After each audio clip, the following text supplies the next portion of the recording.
ബി.ജെ.പിയിലെ group പോരിന് channel ചർച്ചയും കരുവാക്കുന്നതായി വിമർശനം. Channel ചർച്ചയിൽ പങ്കെടുത്തതിന്റെ പേരിൽ കെ സുരേന്ദ്രന്റെ അഭിഭാഷകൻ അഡ്വക്കേറ്റ് പി കൃഷ്ണദാസിനെ സസ്പെൻഡ് ചെയ്തു. മാധ്യമങ്ങളെ ബഹിഷ്കരിച്ച് മുന്നോട്ടു പോകുന്നത് ശരിയല്ലെന്ന് നടപടി നേരിട്ട കൃഷ്ണദാസ് ന്യൂസ് 18 പറഞ്ഞു. മുരളീധര പക്ഷത്തെ ശക്തനായ നേതാക്കളിൽ ഒരാളാണ് കൃഷ്ണദാസ്. ചാനൽ ചർച്ചയിൽ പങ്കെടുത്തതിന്റെ പേരിൽ ബി.ജെ.പി സംസ്ഥാന സമിതി അംഗമായ കൃഷ്ണദാസിനെ സംസ്ഥാന പ്രസിഡന്റ് പി ശ്രീധരൻപിള്ള കഴിഞ്ഞ ദിവസമാണ് സസ്പെൻഡ് ചെയ്തത്. ചർച്ചകളിൽ മാധ്യമങ്ങളോട് സംസാരിക്കേണ്ടതില്ലെന്ന് നേതാക്കൾക്ക് സംസ്ഥാന നേതൃത്വം നിർദ്ദേശം നൽകിയിരുന്നു. എന്നാൽ പി കൃഷ്ണദാസ് ചർച്ചയിൽ പങ്കെടുത്തു. ബി.ജെ.പി സംസ്ഥാന ജനറൽ സെക്രട്ടറിയായ കെ സുരേന്ദ്രന്റെ തെരഞ്ഞെടുപ്പുമായി ബന്ധപ്പെട്ട കേസിലെ അഭിഭാഷകനാണ് പി കൃഷ്ണദാസ്. അഭിഭാഷകൻ എന്ന നിലയിൽ പൊതുപ്രശ്നത്തെ അവതരിപ്പിക്കാനാണ് ചർച്ചയിൽ പങ്കെടുത്തതെന്നും അത് പാർട്ടി വിലക്കിന്റെ പരിധിയിൽ വരുന്നതല്ലെന്നുമാണ് കൃഷ്ണദാസിന്റെ നിലപാട്. മാത്രവുമല്ല, മാധ്യമങ്ങളോട് സംസാരിക്കരുതെന്ന വിലക്ക് ഈ കാലഘട്ടത്തിൽ നിലനിൽക്കുന്നതല്ലെന്നും അദ്ദേഹം ചൂണ്ടിക്കാട്ടി. നിയമപരവും അതുമായി പൊതുവായും നടക്കുന്ന വിഷയങ്ങൾ ചർച്ച ചെയ്യാൻ വേണ്ടിയിട്ടാണ് എന്നെ വിളിച്ചത്. അഭിഭാഷകൻ എന്നുള്ള നിലക്കാണ് ഞാൻ ആ ചർച്ചയിൽ പോയതും എന്നെ വിളിച്ചതും എന്നെ ഇൻട്രൊഡ്യൂസ് ചെയ്തതും അഭിഭാഷകൻ എന്നുള്ള നിലക്ക് തന്നെയാണ്. അതിനെ തുടർന്നാണ് നടപടി എന്നാണ് ഞാൻ മനസ്സിലാക്കുന്നത്. അതേസമയം കൃഷ്ണദാസിന്റെ സസ്പെൻഷന് പിന്നിൽ ബി.ജെ.പിയിലെ ചേരിതിരിവാണ് എന്ന ആക്ഷേപം ഒരു വിഭാഗം ഉന്നയിക്കുന്നു. മുരളീധരൻ വിഭാഗത്തിന് ശ്രീധരൻപിള്ള പക്ഷം നൽകിയ മറുപടിയാണ് സസ്പെൻഷൻ എന്നാണ് വ്യാഖ്യാനിക്കപ്പെടുന്നത്.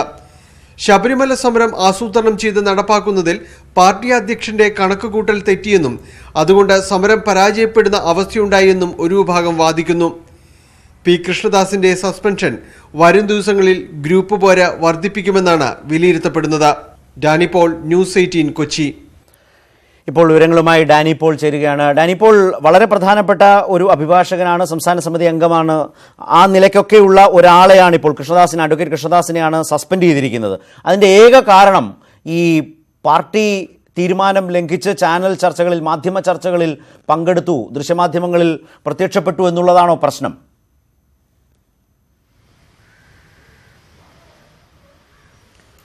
ശരത്ത് സൂചിപ്പിച്ചതുപോലെ തന്നെ ഇപ്പോൾ ബി.ജെ.പി നിൽക്കുന്നത് ശബരിമല പ്രക്ഷോഭവുമായി ബന്ധപ്പെട്ടുകൊണ്ടുള്ള സമരങ്ങളുടെ വലിയൊരു മുനമ്പിൽ നിൽക്കുമ്പോഴും ഈ ഒരു കാരണം ചൂണ്ടിക്കാട്ടിക്കൊണ്ട് ബി.ജെ.പിയിലെ തന്നെ ഒരു പ്രമുഖനായ ഒരാൾ, പ്രത്യേകിച്ച് എറണാകുളം ജില്ലയിലെ ഒരു പ്രമുഖനായ ഒരാൾ, പാർട്ടിയുടെ പ്രിയപ്പെട്ട അഭിഭാഷകൻ എന്നീ നിലകളിലെല്ലാം തന്നെ വളരെ അടുത്ത് ബി.ജെ.പിയുടെ മുഖമായി വർത്തിക്കുന്ന ഒരാൾ, അയാൾ ഇങ്ങനെയൊരു അദ്ദേഹത്തെ ഈ ഒരു പേരിൽ അദ്ദേഹത്തെ പാർട്ടിയിൽ നിന്ന് സസ്പെൻഡ് ചെയ്യുന്നൊരു നടപടി, അത് ഏത് രീതിയിലാണ് നീതീകരിക്കാൻ കഴിയുക എന്നാണ് അദ്ദേഹം തന്നെ ഒരു വേള ചോദിക്കുന്നത്. കാരണം ചർച്ചയിൽ പങ്കെടുത്തു എന്നത് ഒരിക്കലും തെറ്റായി വ്യാഖ്യാനിക്കാൻ കഴിയില്ല എന്ന് പറയുന്നു. കാരണം താനൊരു അഭിഭാഷകൻ കൂടിയാണ്. അതോടൊപ്പം തന്നെ കെ സുരേന്ദ്രൻ്റെ തെരഞ്ഞെടുപ്പ് കേസുമായി ബന്ധപ്പെട്ടുകൊണ്ട് വളരെ നിർണായകമായ പോരാട്ടത്തിലാണ് ഹൈക്കോടതിയിൽ ആ കേസുമായി ബന്ധപ്പെട്ട് നടക്കുന്നത്. ഇതിൻ്റെ എല്ലാം തന്നെ മുഖ്യമായ രീതിയിൽ തന്നെ ചുമതല വഹിക്കുന്ന ഒരാളെയാണ് പെട്ടെന്ന് ഒരു മെയിൽ മുഖേന പാർട്ടിയിൽ നിന്ന് അടിയന്തര സ്വഭാവത്തോടു കൂടി തന്നെ സസ്പെൻഡ് ചെയ്യുന്നത്. അതുകൊണ്ട് തന്നെ ഇത് പാർട്ടിയുടെ ഒരു ഗ്രൂപ്പിസമായി വ്യാഖ്യാനിക്കുകയാണ് ഇത് നിരീക്ഷിക്കുന്ന പലരും തന്നെ ചെയ്യുന്നത്. കാരണം മുരളീധര പക്ഷത്തെ ഒരു ശക്തനായ ഒരു വക്താവാണ്. അതോടൊപ്പം ഈ രീതിയിൽ അദ്ദേഹത്തെ പുറത്താക്കുമ്പോൾ പാർട്ടിയിലെ ഒരു ഗ്രൂപ്പ് പോലെ വളരെയധികം കൂടുതൽ ഇപ്പോൾ രാഷ്ട്രീയ നിരീക്ഷകൻ അഡ്വക്കേറ്റ് ജയശങ്കർ ടെലിഫോൺ ലൈനിൽ ചേരുന്നുണ്ട്. അഡ്വക്കേറ്റ് ജയശങ്കർ, ഈ മാധ്യമ ചർച്ചകളിൽ പങ്കെടുത്തു എന്നതിൻ്റെ പേരിൽ ഒരു പാർട്ടിയിൽ നിന്ന് ഒരാളെ സസ്പെൻഡ് ചെയ്യുക എന്നതാണ് ഇപ്പോൾ അഡ്വക്കേറ്റ് കൃഷ്ണദാസിൻ്റെ കാര്യത്തിൽ സംഭവിച്ചിരിക്കുന്നത്. ഈ ഹർത്താലിൻ്റെ ആ ദിവസം മാധ്യമപ്രവർത്തകർക്ക് നേരെ വ്യാപകമായ ആക്രമണം ഉണ്ടായതിനെ തുടർന്നാണ് ബി.ജെ.പിയോട് ശക്തമായ പ്രതിഷേധം മാധ്യമപ്രവർത്തകർ പങ്കുവച്ചത്. അതേ തുടർന്നാണ് ചാനൽ ചർച്ചകളിൽ പങ്കെടുക്കേണ്ടതില്ല എന്ന് ബി.ജെ.പി തീരുമാനിച്ചതും അവർ ഇന്നുവരെ ആ ബഹിഷ്കരണം തുടരുകയും, അതിനെ ഒരു നേതാവെങ്കിലും അങ്ങനെ ജനാധിപത്യപരമായ ഒരു സമൂഹത്തിൽ മാധ്യമ ചർച്ചകൾ ബഹിഷ്കരിക്കുന്നത് ശരിയല്ല എന്ന് പറയാനുള്ള തൻ്റെ ഇടം കൂടി സസ്പെൻഷൻ കിട്ടുമ്പോഴും പ്രകടിപ്പിക്കാൻ കൃഷ്ണദാസ് തയ്യാറാകുന്നുണ്ട്. ശ്രീ ജയശങ്കർ. അല്ല, അതിൽ പല വിഷയങ്ങളുണ്ട്. ഒരു രാഷ്ട്രീയ പാർട്ടി, കേഡർ പാർട്ടി എന്നുള്ള രീതിയിൽ ഒരു പാർട്ടി അങ്ങനെ തീരുമാനം എടുത്താൽ അത് തീരുമാനം ലംഘിക്കുന്നവരെ പാർട്ടി നടപടിയെടുക്കും. ഇപ്പൊ പണ്ട് കോൺഗ്രസ്സുകാർ ഇന്ത്യ വിഷൻ ചാനല് ബഹിഷ്കരിച്ച ഒരു സമയമുണ്ടായിരുന്നു. അതായത് 2006 തെരഞ്ഞെടുപ്പിനുമായി ബന്ധപ്പെട്ട് ഇന്ത്യ വിഷൻ നടത്തിയ അഭിപ്രായ വോട്ടെടുപ്പിൽ ചാനലിന്റെ ചെയർമാനായ എം.കെ. മുനീർ, അതുപോലെ എക്സിക്യൂട്ടീവ് എഡിറ്ററായിരുന്ന നികേഷ് കുമാറിന്റെ പിതാവ് ശ്രീ എം വി രാഘവനെ തോൽക്കും എന്ന് ഇന്ത്യ വിഷൻ പ്രവചിച്ചു. പ്രവചനം വളരെ കൃത്യമായിരുന്നു, രണ്ടുപേരും തോറ്റുപോയി. പക്ഷെ ഇത് ഈ നാട്ടിലെ കോൺഗ്രസ്സുകാർ ഇതിൽ വളരെ പ്രകോപിതരാകുകയും ഇനി വലിയ ചർച്ചയ്ക്ക് പോകുന്നതെല്ലാം തീരുമാനിച്ചു. അതുകൊണ്ട് ഇന്ത്യ വിഷൻ ചാനലിൽ കുറെ നേരം കോൺഗ്രസ്സുകാർ ബഹിഷ്കരിച്ചിട്ടുണ്ട്. കോൺഗ്രസ് ആയതുകൊണ്ട് മറ്റു നടപടിയൊന്നും ഉണ്ടായിരുന്നില്ല. കുറച്ച് ദിവസം കഴിഞ്ഞപ്പോൾ അവർ ബഹിഷ്കരണം പിൻവലിച്ചു. അതുപോലെ ഏഷ്യാനെറ്റ് ചാനലിന് സമീപകാലത്ത് BJP നേതാക്കൾ മൊത്തമായിട്ട് ബഹിഷ്കരിച്ച ഒരു സമയമുണ്ടായിരുന്നു. പിന്നീട് ബഹിഷ്കരണം പിൻവലിച്ചു. ശ്രീധരൻപിള്ള വന്നതിന് ശേഷമാണ് ബഹിഷ്കരണം പിൻവലിക്കുന്നതാണ് എന്റെ ഓർമ്മ. ഇത് ഈ ബഹിഷ്കരിക്കുന്നത് ഒരു ശരിയായ രീതി അല്ലെന്ന് നമുക്ക് എല്ലാവർക്കും അറിയാം. ജനാധിപത്യ സംവിധാനത്തിൽ മാധ്യമങ്ങളെ രാഷ്ട്രീയ പാർട്ടികൾ ബഹിഷ്കരിക്കുന്നു, രാഷ്ട്രീയ പാർട്ടികളെ മാധ്യമങ്ങൾ ബഹിഷ്കരിക്കുന്നത് ശരിയല്ല. കാരണം അങ്ങനെ നമുക്ക് മുന്നോട്ട് പോകാൻ കഴിയില്ല. എത്ര വിപരീത അഭിപ്രായമുള്ളവരാണെങ്കിലും അവരുടെ അഭിപ്രായം പ്രകടിപ്പിക്കാനുള്ള അവസരം നൽകണം. മാധ്യമങ്ങളായിട്ട് എന്തൊക്കെ അഭിപ്രായ വ്യത്യാസങ്ങളുണ്ടെങ്കിലും ഈ മാധ്യമങ്ങളെ രാഷ്ട്രീയ പാർട്ടികളും അതിന്റെ പ്രാധാന്യം മനസ്സിലാക്കണം. അപ്പൊ BJP ആ തീരുമാനം ജനാധിപത്യ വിരുദ്ധമാണെന്നുള്ള കാര്യത്തിൽ എനിക്ക് അഭിപ്രായ വ്യത്യാസമില്ല. പക്ഷെ പാർട്ടിയുടെ വിലക്ക് നിൽക്കുമ്പോൾ അതൊരു കേരള പാർട്ടിയാണെന്ന് കൂടി ആലോചിക്കണം. അതിപ്പോ CPM-ലാണെങ്കിൽ ഇത് എന്ത് ചെയ്യും? ഒരിക്കലും ചർച്ചയ്ക്ക് പോകരുത് എന്ന് വിലക്കി കഴിഞ്ഞാൽ പിന്നെ പങ്കെടുക്കാൻ കഴിയുന്നില്ല. ഇപ്പൊ ഇന്നലെ ഏഷ്യാനെറ്റ് ചാനലിൽ ഇതുപോലെ ഒരു വിഷയം ചർച്ച ചെയ്യുമ്പോൾ അവിടെ ശബരിമല കർമ്മസമിതി എന്ന ബാനറിലാണ് ഒരു പ്രവർത്തനം ഉണ്ടായത്. BJP ആയിട്ട് ബന്ധമില്ലാത്ത ആളാണ്. BJP-യുടെ അഭിപ്രായങ്ങൾ പറയാനുള്ള ഒരാളെ അവർ മറ്റു വിധത്തിൽ കണ്ടെത്തിയെന്നുള്ളതാണ്. കൃഷ്ണദാസിനെ എനിക്കറിയാം. എനിക്ക് അദ്ദേഹം പരിചയനായിട്ടുള്ള ആളാണ്. അദ്ദേഹത്തിന്റെ പിതാവ് എന്റെ അധ്യാപകനായിരുന്നു. അദ്ദേഹം K. സുരേന്ദ്രന്റെ ഒരു പ്രധാനപ്പെട്ട അടുപ്പക്കാരനുമാണ് ഹൈക്കോടതി. സുരേന്ദ്രന്റെ അഭിഭാഷകനുമാണെന്ന് മനസ്സിലാക്കും. സ്വാഭാവികമായിട്ടും അദ്ദേഹം പങ്കെടുത്തതിൽ തെറ്റ് പറയാൻ പറ്റില്ല. എങ്കിലും പാർട്ടി തീരുമാനം ലംഘിച്ചു എന്നുള്ള രീതിയിലാണ്. പിന്നെ ഈ മുരളീധരന്റെ വിഭാഗവും കൃഷ്ണദാസിന്റെ വിഭാഗവും തമ്മിലുള്ള തർക്കം ഇന്നലെ എന്ത് തുടങ്ങിയതല്ല. അല്ല, അതിലേക്ക് ഈ ചാനൽ ബഹിഷ്കരണം കൂടി ഒരു വിഷയമായി മാറുകയാണോ? അതിനെ ധിക്കരിച്ചുകൊണ്ട് ഇപ്പോൾ കൃഷ്ണദാസിനെ പോലെ ഒരാൾ സംസ്ഥാന സമിതി അംഗം നിലപാടെടുക്കുന്നു, പ്രത്യക്ഷപ്പെടുന്നു, അഭിപ്രായം പറയുന്നു. തൊട്ടു പിന്നാലെ പ്രസിഡന്റ് ഇമെയിലിലൂടെ സസ്പെൻഡ് ചെയ്യുന്നു. ഈ നിലയിൽ ആ വിഷയവും അങ്ങനെ ഉപയോഗിക്കപ്പെടുകയാണ്. അതെ അതെ, ഇവർ തമ്മിലുള്ള പോരിന് ഇത് ഒരു ആക്കം കൂട്ടുന്ന സംഭവമായിട്ട് മാറുന്നു. പെട്ടെന്ന് തന്നെ അദ്ദേഹത്തിന്റെ പേരിൽ നടപടി എടുക്കുന്നു. വിശദീകരണം പോലും ചോദിക്കാതെ ഇമ്മീഡിയറ്റ് ആയിട്ട് സസ്പെൻഡ് ചെയ്യുന്നു. ഇനിയിപ്പോ എന്ത് നടപടിയാണ് ഉണ്ടാകാൻ പോകുന്നതെന്ന് നമുക്കറിയില്ല. ഞാൻ താങ്കളിലേക്ക് വരാം. അഡ്വക്കേറ്റ് കൃഷ്ണദാസ് ടെലിഫോൺ ലൈനിൽ ചേരുന്നുണ്ട്. ശ്രീ കൃഷ്ണദാസ്, താങ്കളോടൊരു വിശദീകരണം പോലും ചോദിക്കാതെയാണോ പാർട്ടി ഈ നടപടി സ്വീകരിച്ചത്? ഹലോ. ശ്രീ കൃഷ്ണദാസ്, താങ്കളുടെ വിശദീകരണം കേട്ട ശേഷമാണോ പാർട്ടിയുടെ ഈ നടപടി, അച്ചടക്ക നടപടി? എനിക്ക് ഒരു അറിയിപ്പ് മാത്രമാണ് ലഭിച്ചിട്ടുള്ളത് ഈ വിഷയവുമായി ബന്ധപ്പെട്ടുകൊണ്ട്. എന്താണ് പാർട്ടിയിൽ നിന്ന് എനിക്ക് അതുമായി ബന്ധപ്പെട്ടുകൊണ്ടുള്ള ഏതെങ്കിലും തരത്തിൽ നടപടിയുമായി ബന്ധപ്പെട്ടുകൊണ്ട് ലെറ്റർ ലഭിച്ചാൽ ഞാൻ അതിനുള്ള മറുപടി നൽകും. ലഭിച്ച വിശദീകരണം എന്തായിരുന്നു? വിശദീകരണമല്ല, എനിക്ക് നടപടിയെടുത്തു എന്നുള്ള അറിയിപ്പാണ്. വിശദീകരണമല്ല, ലഭിച്ച അറിയിപ്പ് എന്തായിരുന്നു? അറിയിപ്പ് എന്നെ പ്രാഥമിക അംഗത്വത്തിൽ നിന്ന് സസ്പെൻഡ് ചെയ്തു എന്ന് പറഞ്ഞിട്ടുള്ള ഇമെയിൽ മാത്രമാണ് എനിക്ക് ലഭിച്ചിട്ടുള്ളത്. അതിൽ ഈ കാരണം സൂചിപ്പിച്ചിട്ടില്ലേ? ചർച്ചയിൽ പങ്കെടുത്തു എന്ന് പറഞ്ഞിട്ടുള്ള കാരണമാണ് സൂചിപ്പിച്ചിട്ടുള്ളത്. ഇപ്പോൾ അഡ്വക്കേറ്റ് ജയശങ്കറൊക്കെ സൂചിപ്പിച്ചു, താങ്കൾ സംസ്ഥാന സമിതി അംഗമാണ്, ഒരു കേഡർ പാർട്ടിയാണ്, കോൺഗ്രസ് പോലെയൊന്നുമല്ല, വിശാല ജനാധിപത്യം അവകാശപ്പെട്ട് നിൽക്കാൻ കഴിയുന്ന പാർട്ടിയുമല്ല. അങ്ങനെ ഒരു തീരുമാനം എടുത്തിട്ടുണ്ടെങ്കിൽ ഞങ്ങളൊക്കെ ഈ മാധ്യമ ചർച്ചയുമായി ബന്ധപ്പെട്ട് ആ ദിവസങ്ങളിൽ ഇന്നലെ അടക്കം ഇന്നലെ വരെ ഇനി വിളിക്കാനൊരു നേതാവില്ല എന്ന മട്ടിൽ, ഇപ്പോൾ പിന്നെ തീരുമാനം അറിയാവുന്നതുകൊണ്ട് ഒരു നേതാവിൻ്റെയും പുറകെ പോകാറുമില്ല. ആ ദിവസങ്ങളിൽ വ്യക്തമായി മനസ്സിലാക്കിയത് ഈ അനുഭാവികളായി നിൽക്കുന്ന ആളുകൾ, അല്ലെങ്കിൽ ഈ സാംസ്കാരിക മാധ്യമ രംഗങ്ങളിലൊക്കെ BJP-ക്കൊപ്പം നിൽക്കുന്ന ആളുകളിലേക്ക് പോലും വളരെ കൃത്യമായ ഈ വിവരം എത്തിച്ചിരുന്നു. BJP നേതൃത്വം മാത്രമല്ല, RSS ഇൻഫർമേഷനും പോയിരുന്നു എന്ന് എന്നോടൊക്കെ സംസാരിച്ചപ്പോൾ പറഞ്ഞ ആളുകളുണ്ട്, ചർച്ചയിലൊക്കെ വരുന്ന നേതാക്കളും ആളുകളും. ന്യായമായും താങ്കളോട് അങ്ങനെ ഒരു നിർദ്ദേശം നൽകിയിട്ടുണ്ടാവുമല്ലോ. അങ്ങനെയാണെങ്കിൽ ഒരു പാർട്ടി അച്ചടക്കം ലംഘിച്ചു എന്നത് മതിയായ കാരണമല്ലേ? അല്ല, എന്നെ ആ ചാനൽ ചർച്ചയിൽ വിളിച്ച സമയത്ത് ശബരിമലയുമായി ബന്ധപ്പെട്ടുകൊണ്ടുള്ള നിയമപരമായ പ്രശ്നങ്ങൾ ചർച്ച ചെയ്യുന്ന വിഷയം എന്നുള്ള നിലക്കാണ് എന്നെ വിളിച്ചത്. എന്നോട് ആ ചർച്ചയിലെ ആങ്കർ ആദ്യം സൂചിപ്പിച്ചതും ഹൈക്കോടതിയിലെ അഭിഭാഷകൻ എന്നുള്ള നിലക്ക് തന്നെയാണ് എന്നെ ഇൻട്രൊഡ്യൂസ് ചെയ്തതും എന്നാണ് ഞാൻ മനസ്സിലാക്കുന്നത്. പിന്നെ ഞാനൊരു TV-യുടെ മുന്നിൽ ഇരുന്നിട്ടല്ല ഞാൻ ആ ചർച്ചയിൽ പങ്കെടുത്തത് എന്നുള്ളത് കൊണ്ട് എഴുതി കാണിച്ചത് എന്താണ് എന്ന് എനിക്കറിയില്ല. പക്ഷേ അഭിഭാഷകൻ എന്നുള്ള നിലക്കാണ് ഞാൻ ആ ചർച്ചയിൽ പങ്കെടുത്തതും അഭിഭാഷകൻ എന്നുള്ള നിലക്കാണ് അവരെന്നെ ചർച്ചയ്ക്ക് വിളിച്ചിട്ടുള്ളത്. ഞാൻ ആദ്യം പറഞ്ഞത് ശ്രദ്ധിക്കാതെ പോയതുകൊണ്ടാണ് മറ്റു ചില പ്രശ്നങ്ങളുണ്ടായത്. അതായത് എന്ത് വിഷയത്തിലായിരുന്നു ആ ചർച്ച? ശബരിമല വിഷയവുമായി ബന്ധപ്പെട്ടുകൊണ്ടുള്ള നിയമപരമായ പ്രശ്നങ്ങളും കോടതി വിധിയുമായി ബന്ധപ്പെട്ടുകൊണ്ടുള്ള വിഷയങ്ങളുമായിരുന്നു അന്ന് ചർച്ചക്കുണ്ടായിരുന്നത്. ആ വിഷയത്തിൽ BJP-യുടെ ഒരു രാഷ്ട്രീയ നിലപാട് സംസ്ഥാന സമിതി അംഗമായ താങ്കൾ പറഞ്ഞു കാണില്ല എന്ന് വിശ്വസിക്കാൻ യാതൊരു തരവുമില്ല. അല്ല, സ്വാഭാവികമായിട്ടും എന്നോട് ചോദിച്ചുള്ള ചോദ്യത്തിനുള്ള മറുപടി എന്നുള്ള നിലക്കുള്ള കാര്യങ്ങൾ മാത്രമേ ഞാൻ പറഞ്ഞിട്ടുള്ളൂ. പാർട്ടിയുമായി ബന്ധപ്പെട്ട കാര്യങ്ങളൊന്നും ഞാൻ വിശദീകരിച്ചതായിട്ട് എന്റെ ശ്രദ്ധയിൽ വന്നിട്ടില്ല. അങ്ങനെ ചോദിച്ചിട്ടും അവർ ചോദിക്കുകയും ചെയ്തിട്ടില്ല. ശരി, തീർച്ചയായും ഏതായാലും താങ്കൾ പറഞ്ഞൊരു പ്രധാനപ്പെട്ട നിലപാട് അത് ഇപ്പോൾ അഡ്വക്കേറ്റ് ജയശങ്കർ ഒക്കെ സ്വാഗതം ചെയ്തിട്ടുണ്ട്. കാരണം ജനാധിപത്യപരമല്ല മാധ്യമ ചർച്ചകൾ ബഹിഷ്കരിക്കുക എന്ന് പറയുന്നത്. ആ നിലപാടിൽ ഇപ്പോഴും ഉറച്ചു നിൽക്കുകയാണ്. അല്ല, അതിനെ സംബന്ധിച്ച് BJP-യുടെ ഉത്തരവാദിത്തപ്പെട്ട ചുമതലപ്പെട്ട ആളുകൾ എടുക്കുന്ന തീരുമാനങ്ങൾ എന്താണോ അത് തന്നെയാണ് പാർട്ടിക്കകത്ത് നടപ്പാവുക. അതിന്റെ ജനാധിപത്യ വിരുദ്ധമാണോ എന്നൊക്കെ ഉള്ളത് പാർട്ടിക്കകത്ത് ചർച്ച നടത്തി എടുക്കുന്ന തീരുമാനത്തിനനുസരിച്ച് ഉണ്ടാകുന്ന കാര്യങ്ങളാണ്. അതിനെ സംബന്ധിച്ച് ഞാൻ പ്രതികരിക്കുന്നത് ഈ സമയത്ത് ഉചിതമാവില്ല. മാധ്യമ ചർച്ചകളിൽ പങ്കെടുക്കരുത് എന്നൊരു നിർദ്ദേശം താങ്കൾക്ക് പാർട്ടി നൽകിയിരുന്നു? അല്ലാതെ പൊതുവായിട്ടുള്ള നിർദ്ദേശം എന്നുള്ള നിലക്ക് ആണ് ഞാൻ മനസ്സിലാക്കിയിട്ടുള്ളത്. എന്നെ അവർ വിളിച്ചതും ആ ചാനലിൽ ചർച്ചയ്ക്ക് വിളിച്ചതും എന്നോട് ഏതെങ്കിലും തരത്തിലുള്ള ചർച്ചയിൽ പങ്കെടുക്കണമെന്ന് ആവശ്യപ്പെട്ടതും അഭിഭാഷകൻ എന്ന നിലക്ക് മാത്രമാണ്. അതിന്റെ നിയമപരമായ വശങ്ങളും നിലവിലുള്ള സാഹചര്യവും എല്ലാം താങ്കളത് പറയുമ്പോൾ ഈ ശബരിമല വിഷയത്തിൽ BJP പ്രസിഡന്റിന്റെ ഒരു വിവാദ പ്രസംഗം ഉണ്ടായിരുന്നു. ഒരു സുവർണ അവസരമാണ് വന്നത്, തന്ത്രിക്ക് ഞാൻ നിയമോപദേശം നൽകി, തന്ത്രിക്കൊപ്പം 10,000 ധൈര്യമായി നടയടച്ചോളൂ എന്ന് പറയുമ്പോൾ വിശദീകരണം ചോദിക്കുമ്പോൾ അദ്ദേഹവും പറയുന്നുണ്ടായിരുന്നു, ഞാനൊരു അഭിഭാഷകൻ എന്ന നിലയിലാണ് നിയമോപദേശം നൽകിയത് എന്നൊക്കെ പറയുന്നത് ഒരു സാങ്കേതികവാദം മാത്രമാണ്. അങ്ങനെ നോക്കിയാൽ പാർട്ടി അച്ചടക്കം ലംഘിച്ചു എന്നത് മതിയായ കാരണമാണ്. കാരണം അത്ര വാശിയോടെയാണ് BJP നേതാക്കൾ ഇത്രയും ഗൗരവപ്പെട്ട ഒരു രാഷ്ട്രീയ സാമൂഹ്യ പശ്ചാത്തലത്തിൽ ഇപ്പോൾ അഭിപ്രായങ്ങൾ പറയാതെ ജനാധിപത്യപരമായി വിട്ടുനിൽക്കുന്നത്. അതിനെ ലംഘിച്ചു എന്നുള്ളതാണ് മറ്റൊരു പ്രധാനപ്പെട്ട പ്രശ്നം. ഈ വിഷയത്തിൽ ഇങ്ങനെ ഒരു ജനാധിപത്യ വിരുദ്ധമായ BJP പ്രവർത്തകരോടും അനുഭാവികളോടെങ്കിലും മിനിമം ഇക്കാര്യങ്ങൾ വിശദീകരിക്കാൻ കിട്ടുന്ന അവസരം നഷ്ടപ്പെടുത്തുന്നതിൽ ആ പാർട്ടിയിലെ മറ്റ് നേതാക്കൾക്ക് ഒരു അലോസരവുമില്ല എന്നത് അത്ഭുതകരമാണ്.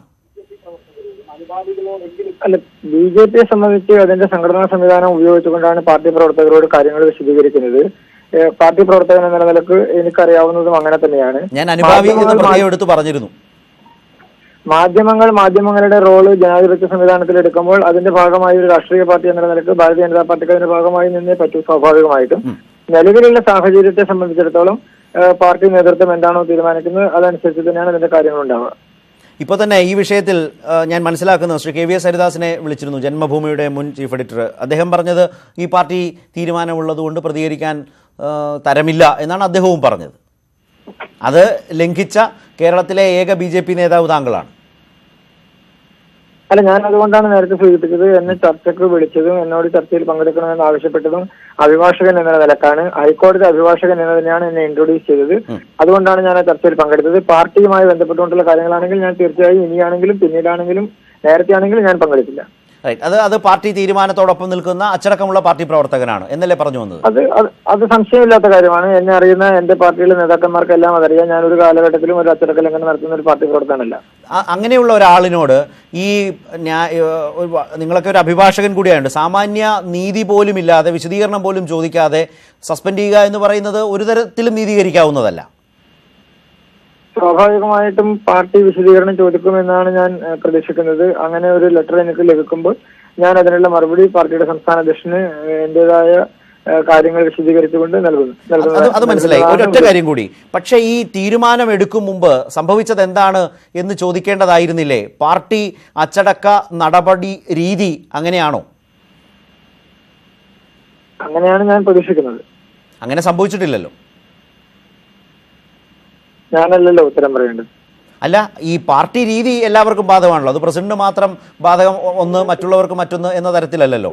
BJP-യുടെ സംഘടനാപരമായ അച്ചടക്ക നടപടി രീതിയിൽ ഇങ്ങനൊരു കുറ്റം ബോധ്യപ്പെട്ടാൽ അല്ലെങ്കിൽ ഇങ്ങനൊരു കുറ്റം ഉയർന്നു വന്നാൽ ആ കുറ്റം ചെയ്തു എന്ന് ആരോപിക്കുന്ന വ്യക്തിയോട് അതേക്കുറിച്ച് ചോദിക്കുക എന്ന് പറയുന്ന ഒരു സാമാന്യ നീതിയുടെ പ്രശ്നം ആ പാർട്ടിക്കകത്തുണ്ടോ, നിങ്ങളുടെ പാർട്ടിക്കകത്തുണ്ടോ?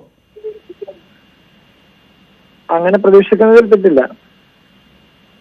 അതിവിടെ ഉണ്ടായിട്ടില്ല. ഏതായാലും എന്നോട് അങ്ങനെ നേരിട്ട് ചോദിച്ചിട്ടില്ല. നന്ദി ശ്രീ കൃഷ്ണദാസ്. ഏതായാലും വിശദീകരണം പോലും ചോദിക്കാതെയാണ് അഡ്വക്കേറ്റ് കൃഷ്ണദാസിനെ മാധ്യമ ചർച്ചകളിൽ പങ്കെടുത്തു എന്നതിൻ്റെ പേരിൽ കുപിതനായ പാർട്ടി പ്രസിഡന്റ് പാർട്ടി മെമ്പർഷിപ്പിൽ നിന്നും സസ്പെൻഡ് ചെയ്തിരിക്കുന്നത്, അടിയന്തരമായി സസ്പെൻഡ് ചെയ്തിരിക്കുന്നത് എന്നാണ് വരുന്ന പ്രധാനപ്പെട്ട വിവരം. ഇപ്പോൾ ടെലിഫോൺ ലൈനിൽ മുതിർന്ന മാധ്യമപ്രവർത്തകൻ ശ്രീ സജീവൻ കൂടി ചേരുകയാണ്. ശ്രീ സജീവൻ, കാര്യങ്ങൾ ഇവിടം വരെ എത്തി നിൽക്കുകയാണ്. ഇപ്പോൾ നേരത്തെ ജയശങ്കർ പറഞ്ഞ പോലെ ചർച്ചകൾക്ക് ഈ നേതാക്കൾ വിട്ടുനിന്നെങ്കിൽ മറ്റൊരു വിഭാഗം നേതാക്കൾ ഉദയം ചെയ്തു തുടങ്ങുന്നുണ്ട്. അതിൽ ചില നേതാക്കളെങ്കിലും ആശങ്കപ്പെടുന്നുമുണ്ടാകാം. കാരണം നന്നായി അഭിപ്രായം പറയാൻ അറിയുന്ന ഈ രണ്ടാം നിരയിലും മൂന്നാം നിരയിലുമൊക്കെ നിൽക്കുന്ന പ്രവർത്തകർ, നേതാക്കളായിട്ടുള്ള ആളുകൾ നേതാക്കളായി മാറും വിധം ചർച്ചയ്ക്ക് ക്ഷാമമൊന്നും ഉണ്ടാകുന്നില്ല, ആളുകളെ കിട്ടുന്നുമുണ്ട്. പല പേരുകളിലാണെന്ന് മാത്രം. ഒരുപക്ഷെ അതൊരു ശബരിമല കർമ്മസമിതി എന്ന പേരിലാവാം, അല്ലെങ്കിൽ മറ്റേതെങ്കിലും തരത്തിലാവാം, അല്ലെങ്കിൽ സംഘപരിവാറുമായി ചേർന്ന് നിൽക്കുന്ന ആളുകളാവാം. ഇതിനിടയിലാണ് ബി.ജെ.പിയുടെ സംസ്ഥാന സമിതി അംഗമായിട്ടുള്ള അഡ്വക്കേറ്റ് കൃഷ്ണദാസ്, അതും കെ സുരേന്ദ്രൻ്റെ അഭിഭാഷകനാണ് എന്നൊരു പ്രത്യേകത കൂടി കാണണം. കെ സുരേന്ദ്രൻ്റെ അഭിഭാഷകൻ എന്ന് പറയുമ്പോൾ വി മുരളീധരൻ, കെ സുരേന്ദ്രൻ, ഇവരുടെയൊക്കെ ഒരു നിലപാടുകൾ, അവരേതൊക്കെ നിലകളിൽ സംസ്ഥാന പ്രസിഡന്റ് ശ്രീധരൻപിള്ളയുടെ പല നടപടികളോടും വിയോജിക്കുന്നു, കൃഷ്ണദാസ് പക്ഷം എന്ന ഇതിലെ ദീർഘകാലമായി നിൽക്കുന്ന ഇരുവിഭാഗങ്ങൾ, ഇതിനിടയിൽ പെട്ടുപോയ അഭിഭാഷകനും സംസ്ഥാന സമിതി അംഗവുമാണ് ഇപ്പോൾ അച്ചടക്ക നടപടി ചർച്ചകളിൽ പങ്കെടുത്തു എന്നതിൻ്റെ പേരിൽ ബി.ജെ.പിക്കകത്ത് നേരിടുന്നത്. സജീവൻ, ഇത് തന്നെയാണ് ഏറ്റവും പ്രധാനപ്പെട്ട പ്രശ്നം. താങ്കൾ പറഞ്ഞ പോലെ ഇത് ചർച്ചകളിൽ പങ്കെടുത്തു എന്നുള്ളതല്ല, ഇത് സുരേന്ദ്രന്റെ അഭിഭാഷകനാണോ എന്നുള്ളതാണ് ഇതിലെ പ്രശ്നം. ബി.ജെ.പിക്ക് അകത്തുള്ള വലിയ കടുത്ത രൂപത്തിലുള്ള ഗ്രൂപ്പ് പോരാട്ടം. സുവർണാവസരമായിട്ട് ഈ ഒരു ശബരിമല പ്രശ്നത്തെ എടുത്തുയർത്തി കാണിക്കണമെന്നൊക്കെ പറയുന്ന ഘട്ടത്തിലും ആ പാർട്ടിക്കകത്ത് അതിഭീകരമായ രൂപത്തിൽ ഒരു സുവർണാവസരവും അവർക്ക് കിട്ടാത്ത രൂപത്തിൽ പരസ്പരം പോരടിക്കുന്ന ഗ്രൂപ്പുകൾ തമ്മിലുള്ള പ്രശ്നമാണുള്ളത്. അതിന്റെ ഭാഗമാണ് ഇപ്പൊ പിള്ളയുടെ പ്രസംഗം പുറത്തേക്ക് വന്നത്, വിവാദമായതും ഇതിന്റെ ഭാഗമാണ്. അതോടൊപ്പം തന്നെ മറ്റു പ്രശ്നങ്ങൾ ഓരോ കാര്യത്തിലും ഇപ്പം ഈ അവരുടെ നിരാഹാര സമരം കുറെ കാലമായിട്ട് വിഫലമായി തീർന്നുവെന്ന് സംസ്ഥാന പ്രസിഡന്റിന് പോലും സമ്മതിക്കേണ്ടി വന്നെന്നാണല്ലോ. അതിന്റെ സമാപന സമ്മേളനത്തിൽ നമ്മൾ കണ്ടല്ലോ. സമാപനത്തിൽ അവിടെ പ്രധാനപ്പെട്ട 2 നേതാക്കന്മാരുണ്ടായിരുന്നില്ല. അവരുടെ അസാന്നിധ്യം, അവർക്ക് വരാൻ പറ്റാത്തത് പറഞ്ഞിട്ട് ന്യായീകരണങ്ങൾ പറഞ്ഞുകൊണ്ട് കാര്യമില്ല. അതൊക്കെ തന്നെയാണ് ഇതുമുള്ളത്. ഒരാൾ ചർച്ചയിൽ പങ്കെടുക്കുക എന്ന് പറയുന്നത്, ചർച്ചയിൽ പങ്കെടുത്ത് കൃഷ്ണദാസ് ബി.ജെ.പി വിരുദ്ധമായി സംസാരിച്ചു എന്നാണെങ്കിൽ അദ്ദേഹത്തിനെതിരെ നടപടിയെടുക്കാം. അങ്ങനെ ഒരു നടപടിയും എടുക്കാൻ അദ്ദേഹത്തിനെ അദ്ദേഹം ബി.ജെ.പി വിരുദ്ധമായിട്ട് ഒന്നും പറയാതെ അദ്ദേഹത്തിന് നടപടി എടുക്കുന്നുണ്ടെങ്കിൽ അത് ഗ്രൂപ്പ് പ്രശ്നത്തിന്റെ ഭാഗം തന്നെയാണ്. അതല്ലാതെ കൃഷ്ണദാസ് ബി.ജെ.പി വിരുദ്ധമായിട്ട് സംസാരിച്ചു, അല്ലെങ്കിൽ ബി.ജെ.പിക്ക് താല്പര്യമില്ലാത്ത കാര്യങ്ങൾ സംസാരിച്ചു, ബി.ജെ.പിക്ക് താല്പര്യമില്ലാതെ ചാനലിൽ പോയി എന്നുള്ളതൊന്നും അല്ലല്ലോ. ഇവരെല്ലാ നേതാക്കന്മാരും എല്ലാ ചാനലുകളിലും പോയിട്ട് സംസാരിക്കാറില്ല. ശ്രീധരൻപിള്ള തന്നെ പ്രസിഡന്റ് ആവുന്നതിന് മുമ്പേ സകല ചാനലിലും 1, 2, 3 സ്ഥലത്ത് പോയി സംസാരിക്കുന്നതല്ലേ. മാത്രമല്ല ശ്രീ സജീവൻ, കേരളത്തിന്റെ ഒരു പൊതു രാഷ്ട്രീയ പശ്ചാത്തലത്തിൽ ബി.ജെ.പിക്ക് പാർലമെന്ററി രംഗത്തുള്ള പ്രാതിനിധ്യമൊക്കെ എല്ലാവർക്കും അറിയാവുന്നതാണ്. എത്ര ശതമാനം വോട്ട്, ഇപ്പോൾ ചില ആളുകളെങ്കിലും വിമർശിക്കാൻ വേണ്ടിയെങ്കിലും പറയും, ഇത്രയൊക്കെ ഉള്ളൊരു പാർട്ടിയാണോ നിങ്ങൾ മാധ്യമങ്ങൾ ഇങ്ങനെ വലുതാക്കുന്നതെന്ന് മറ്റുള്ള ആക്ഷേപമൊക്കെ ചോദിക്കും. ആക്ഷേപം പറയുന്നവർ അത് പറയട്ടെ. പക്ഷെ ഒരു ജനാധിപത്യ സമൂഹത്തിൽ ചർച്ചകളിൽ വ്യത്യസ്ത നിലപാടുകൾ അത് ഉയർന്നു വരണം. അതിൽ കയറ്റിയിറക്കങ്ങളുണ്ടാവും, ഏറ്റക്കുറച്ചിലുകൾ ഉണ്ടാവും. അതിൽ കാണുന്ന ആളുകളുടെ പക്ഷത്തിനനുസരിച്ച് അവർക്ക് ജയപരാജയങ്ങൾ നിർണ്ണയിക്കുകയും ഒക്കെ ചെയ്യാം. അത് അവരുടെ സ്വാതന്ത്ര്യത്തിന് വിട്ടുകൊടുക്കാം. അതിൻ്റെ പേരിൽ വാർത്താവതാരകരായിട്ടുള്ള നമ്മളൊക്കെ നേരിടാറുള്ള ആക്ഷേപങ്ങളും വിമർശനങ്ങളും അനുകൂല വാക്കുകളും ഒക്കെ വേറെ, അതൊന്നും നമ്മളെ ഏശാറുമില്ല. പക്ഷേ ഇവിടെ ഈ സാഹചര്യത്തിൽ ഇപ്പോൾ ബി.ജെ.പിയിൽ പോലും ബി.ജെ.പിയെ നയിക്കും വിധത്തിൽ പല നേതാക്കളും ഉയർന്നു വന്നതൊക്കെ ഈ മാധ്യമ ചർച്ചകളിലൂടെ അവരുടെ നിലപാടുകൾ ജനങ്ങൾക്ക് മുമ്പിൽ അവതരിപ്പിച്ച് നേതാക്കളായി വന്നവരാണ്. അവിടെ മാത്രമല്ല, പല പാർട്ടികളിലും ഈ മെച്ചം നേടിയിട്ടുള്ള ഒരുപാട് നേതാക്കളുണ്ട്. ഞാൻ അതുകൊണ്ടാണ് പറഞ്ഞത്, മാറി നിൽക്കുമ്പോൾ ഇതൊരു സൈക്കിളാണല്ലോ, ഒരു പൊളിറ്റിക്കൽ സൈക്കിളാണ്. വേറെ ചില ആളുകൾ വരും. ഇപ്പോൾ അഭിഭാഷകൻ എന്ന നിലയിൽ പങ്കെടുത്തു എന്നാണ് കൃഷ്ണദാസിൻ്റെ പ്രധാനപ്പെട്ട ഡിഫൻസ്. നല്ല അഭിഭാഷകനാണ്, ആ ഡിഫൻസ് എടുത്ത് നിൽക്കാം. അദ്ദേഹം നേരിട്ട് ചർച്ചയിൽ പങ്കെടുത്തിട്ടില്ല, ഫോണിലോ മറ്റോ ആണ് സംസാരിച്ചത്. അദ്ദേഹം പറഞ്ഞതും വിളിച്ചതുമെല്ലാം ഹൈക്കോടതി അഭിഭാഷകൻ കെ സുരേന്ദ്രൻ്റെ അഭിഭാഷകൻ എന്ന നിലയിൽ തന്നെയാണ്, ആ ഐഡൻറ്റിറ്റിയാണ് പറയുന്നത്. ഇതേ മട്ടിലാണ് ഇപ്പോൾ ശബരിമല കർമ്മസമിതിയുടെ ആളുകൾ ചർച്ചകളിൽ പങ്കെടുക്കുന്നത്. അവർ സംഘപരിവാറുമായി ബന്ധപ്പെട്ട് നേരിട്ട് നിൽക്കുന്ന ആളുകളാണ് എല്ലാവരും. പക്ഷേ എഴുതി കാട്ടുമ്പോൾ ശബരിമല കർമ്മസമിതി എന്ന് എഴുതി കാട്ടും. അവർക്ക് ബുദ്ധിമുട്ടുകളില്ലെങ്കിൽ പിന്നെ കൃഷ്ണദാസിനെ തെരഞ്ഞുപിടിച്ച് നടപടിയെടുക്കണമെങ്കിൽ ശ്രീധരൻപിള്ളയുടെ താല്പര്യത്തിന് പിന്നിൽ എന്താണ്? തീർച്ചയായിട്ടും ഞാൻ നേരത്തെ പറഞ്ഞ പോലെ ഗ്രൂപ്പ് താല്പര്യമാണ്. ഈ താങ്കൾ പറഞ്ഞ പോലെ ഇപ്പോൾ കൃഷ്ണദാസ് അഭിഭാഷകൻ എന്ന നിലയിലാണ് അദ്ദേഹത്തെ വിളിച്ചത്, അദ്ദേഹം പങ്കെടുത്തും സംസാരിച്ചു. പക്ഷെ ഇതേ കാര്യം ശ്രീധരൻപിള്ളയോട് പലപ്പോഴും ചോദിക്കുക. ശ്രീധരൻപിള്ള പല കേസിലും ഹാജരാകുമ്പോൾ പിള്ള എന്താണ് പറയുന്നത്? ഞാനൊരു വക്കീലാണ്, ഞാൻ ബി.ജെ.പി നേതാവ് എന്നതിനേക്കാൾ ഞാൻ അഭിഭാഷകനായതുകൊണ്ട് എനിക്ക് ഏതിലും പങ്കെടുക്കാം, എനിക്ക് എന്റെ കക്ഷികൾക്ക് വേണ്ടി വാദിക്കാം. അത് ആരായാലും, ഏത് സമുദായത്തിൽപ്പെട്ട ആളായാലും ഏത് പാർട്ടിയിൽപ്പെട്ട ആളായാലും അദ്ദേഹം പലപ്പോഴും എത്രയോ തവണ പറഞ്ഞിട്ടുള്ള. അങ്ങനെയുള്ള ഒരാള് എന്ത് ചെയ്യണം? ഒരു പ്രൊഫഷണൽ രംഗത്തുള്ള ഒരാള്, അഭിഭാഷകനായിട്ടുള്ള ഒരാള് ആ കപ്പാസിറ്റി വെച്ചുകൊണ്ട് സംസാരിക്കുമ്പോൾ അതിന് അതേ രീതിയിൽ വിട്ടുകൊടുക്കണ്ടേ? അതല്ല ജനാധിപത്യ മര്യാദ. ആ ജനാധിപത്യ മര്യാദ കാണിക്കാതെ ഇത്തരം കാര്യങ്ങൾ ചെയ്യുന്നുണ്ടെങ്കിൽ ഇത് തീർത്തും വ്യക്തി അദ്ദേഹത്തിന് കഴിഞ്ഞ ഈ പ്രസിഡന്റ് ആയതിനു ശേഷം, ഇത്തവണ പ്രസിഡന്റ് ആയതിനു ശേഷം കുറെ വീഴ്ചകൾ പറ്റി. ആ വീഴ്ചകളാണ് അദ്ദേഹത്തിന്റെ തന്നെ വാക്കുകളിലൂടെ പറഞ്ഞിട്ടുള്ള ഈ പല തകരാറുകളും, ഈ അവസരം ഉപയോഗിക്കല്, അജണ്ട നിർണ്ണയിക്കൽ തുടങ്ങിയിട്ട് ഓരോ കാര്യങ്ങളും, ഓരോ സമരവും അവസാനം അദ്ദേഹം തന്നെ പ്ലാൻ ചെയ്ത സമരം പരാജയപ്പെട്ടു അദ്ദേഹം തന്നെ പറയും. എന്നാ പിന്നെ പറയാതിരുന്നാൽ മതി. ഇങ്ങനെയൊക്കെ ചെയ്തിട്ടും അതൊരു പരാജയമായിട്ട് കാണുന്നതിന് പകരം മറ്റൊരാൾ ഒരു അഭിഭാഷകൻ എന്നുള്ള കപ്പാസിറ്റിയിൽ അദ്ദേഹം അവിടെ പോയിട്ട് ചാനലിൽ സംസാരിക്കുമ്പോൾ അതിന്റെ പേരിൽ പാർട്ടിയിൽ നിന്ന് സസ്പെൻഡ് ചെയ്യാൻ, അങ്ങനെയാണെങ്കിൽ അത് ഈ അഭിഭാഷകൻ പോയിട്ട് വേറെ ആയിരുന്നു കൃഷ്ണദാസ് ഒരു കോൺഗ്രസുകാരന് വേണ്ടിയിട്ടോ ഒരു മുസ്ലിം ലീഗുകാരന് വേണ്ടിയിട്ടോ കോടതിയിൽ ഹാജരായാലും ഇതിന്റെ പേരിൽ പുറത്താക്കില്ലേ? അപ്പൊ പിള്ളേരുടെ കാര്യത്തിൽ തന്നെ പറഞ്ഞ ന്യായീകരണങ്ങൾ ഇവിടെ അപ്ലൈ ചെയ്യുന്നില്ല. അവിടെ അതാണ് പറഞ്ഞത്, BJPക്കകത്ത് അത് പിള്ളേരുടെ മാത്രമല്ല, ഈ ഗ്രൂപ്പുകൾ, അതിഭീകരമായ ഗ്രൂപ്പുകളി നടക്കുന്നുണ്ട്. പാർട്ടിക്കൊരു താങ്കൾ പറഞ്ഞ പോലെ ഒരു എത്ര മാസ് ബേസ് എത്രയാണെന്ന് ചോദിച്ചു കഴിഞ്ഞാൽ നമ്മൾ പലപ്പോഴും ചിരിക്കും. അങ്ങനെയുള്ളൊരു അവസ്ഥയിൽ പോലും ഇതൊരു മറ്റൊരു പാർട്ടി, കോൺഗ്രസിനകത്ത് പോലും ഇല്ലാത്ത രൂപത്തിലുള്ള അതിഭീകരമായ ഗ്രൂപ്പ് പോരാട്ടമാണ് നടക്കുന്നത്. കോൺഗ്രസുകാരെയും കണ്ടാൽ കെട്ടിപ്പിടിക്കുകയും കൈ കൊടുക്കുകയൊക്കെ ചെയ്യും. ഇത് അതുപോലുമില്ലാതെ പരസ്പരം മുഖത്ത് നോക്കാത്ത രൂപത്തിലുള്ള ഗ്രൂപ്പുകളിൽ ഉള്ള ഒരു പാർട്ടിയിൽ ഈ അവസാനം ഈ നിരാഹാര സമരം അവസാനിപ്പിച്ചപ്പോൾ അത് പ്രകടമായി എന്ന് മാധ്യമ വാർത്തകൾ ഉണ്ടായിരുന്നു. മാധ്യമപ്രവർത്തകർ അത് ശ്രദ്ധിച്ചിരുന്നു. കാരണം കൃഷ്ണദാസിന്റെ നിരാഹാര സമരം അവസാനിപ്പിച്ചുകൊണ്ടാണ് ആ ദീർഘമായ സമരം, ശബരിമല സമരം, സെക്രട്ടേറിയറ്റിന് മുന്നിലെ സമരം BJP അവസാനിപ്പിച്ചത്. ആ സമാപന ഘട്ടത്തിൽ അവിടെ വി മുരളീധരനോ കെ സുരേന്ദ്രനോ പോലെയുള്ള ഒരു വിഭാഗം നേതാക്കൾ പങ്കെടുത്തു പോലുമില്ല എന്നതും ശ്രദ്ധേയമായ വാർത്തകൾ വന്നിരുന്നു. ഏതാണ്ട് ഈ ശബരിമല പ്രശ്നവുമായി ബന്ധപ്പെട്ട് അതിനെ സജീവമാക്കി മുന്നോട്ട് കൊണ്ടുപോകാൻ ശ്രമിച്ച BJP ഫലത്തിൽ ഇപ്പോൾ ഗ്രൂപ്പ് പരമായി അതിൻ്റെ സംഘടനാപരമായ മറ്റൊരു വലിയ പ്രതിസന്ധി ഘട്ടത്തെ നേരിടുകയാണോ? തീർച്ചയായിട്ടും. അത് കഴിഞ്ഞ ദിവസം ഒരു വാർത്ത ഉണ്ടായിരുന്നത് താങ്കൾ ശ്രദ്ധിച്ചിരിക്കും. കേരളത്തിലെ ലോക്സഭാ തെരഞ്ഞെടുപ്പിന്റെ ചുക്കാൻ പിടിക്കാൻ പോകുന്ന RSS ആണ്. BJPയെ അവിടെ മാറ്റി, BJP സ്ഥാനാർത്ഥികളുണ്ടായി, പിള്ളേ ഉൾപ്പെടെ ഉള്ള ആളുകളൊക്കെ സ്ഥാനാർത്ഥികളായേക്കും.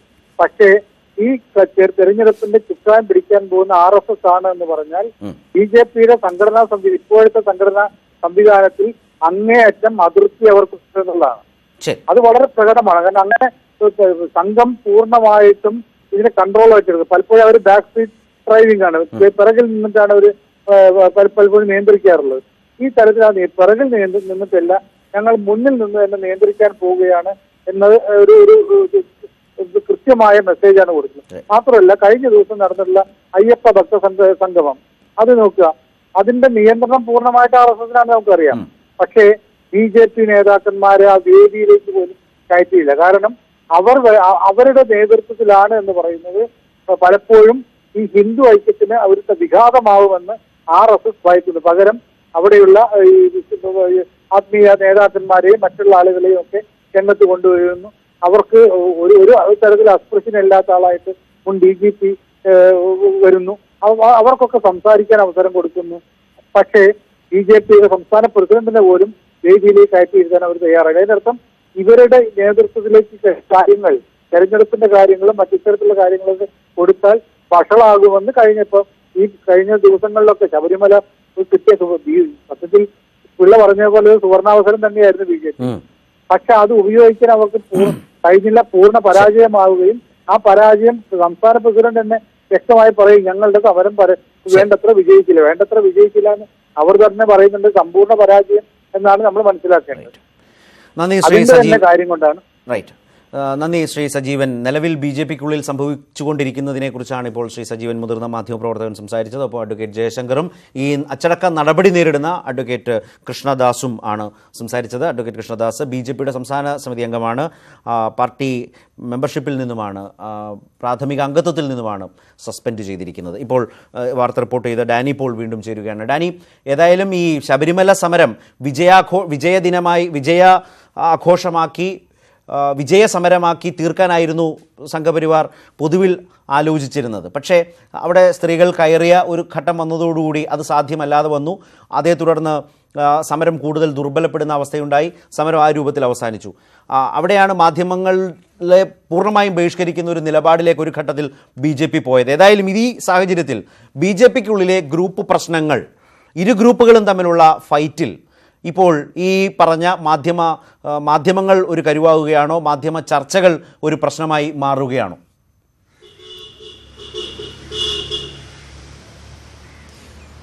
ശരത്ത്, ഇത് മാധ്യമങ്ങൾ ഒരു കരുവാക്കി മാറ്റുകയാണ്. കാരണം ഇതിലെ പരസ്പരം പഴിചാരിക്കൊണ്ടാണ് ഇപ്പോൾ ഈ ഘട്ടത്തിൽ കാര്യങ്ങൾ പോകുന്നത്. കാരണം സമരം പരാജയപ്പെട്ടു എന്നുള്ളൊരു വിമർശനം ഇരുഭാഗത്തു നിന്ന് ഉയരുമ്പോൾ പിന്നീട് അതിലേക്ക് വരുന്നത് മാധ്യമങ്ങളെ കൂടി വലിച്ചിട്ടുകൊണ്ട് ഇതിൽ മാധ്യമങ്ങളുമായി സഹകരിച്ചവരുടെ പേരിലേക്ക് ഇത്തരം കാര്യങ്ങൾ അവരോടുകൂടി ചേർത്ത് വെച്ചുകൊണ്ടാണ് ഇപ്പോൾ കാര്യങ്ങൾ മുന്നോട്ട് പോകുന്നത്. ഇതിൽ പ്രബലരായ പക്ഷം ഏത്, അവർ ആത്യന്തികമായ ഒരു വിജയം നേടുന്നു. അങ്ങനെയെങ്കിൽ ഇനി വരുന്ന ദിവസങ്ങളിൽ കൂടുതൽ പേരിലേക്ക് ഇത്തരം ഒരു നടപടികൾ ഒരുപക്ഷെ നീണ്ടു ചെന്നേക്കാം. നടപടികൾ അല്ലെങ്കിൽ കൂടിയും ഇതിൻ്റെ ഒരു അനുരണനങ്ങൾ മറ്റുള്ളവരിലേക്കും തന്നെ ഉണ്ടായേക്കാം. ഏതായാലും എറണാകുളം ജില്ലയിൽ കാര്യമായി തന്നെ ഇത്തരം ഒരു പ്രത്യാഘാതങ്ങൾ ഉണ്ടാക്കും. കാരണം മറുപക്ഷത്തുള്ളവർ പ്രബലരാണ്.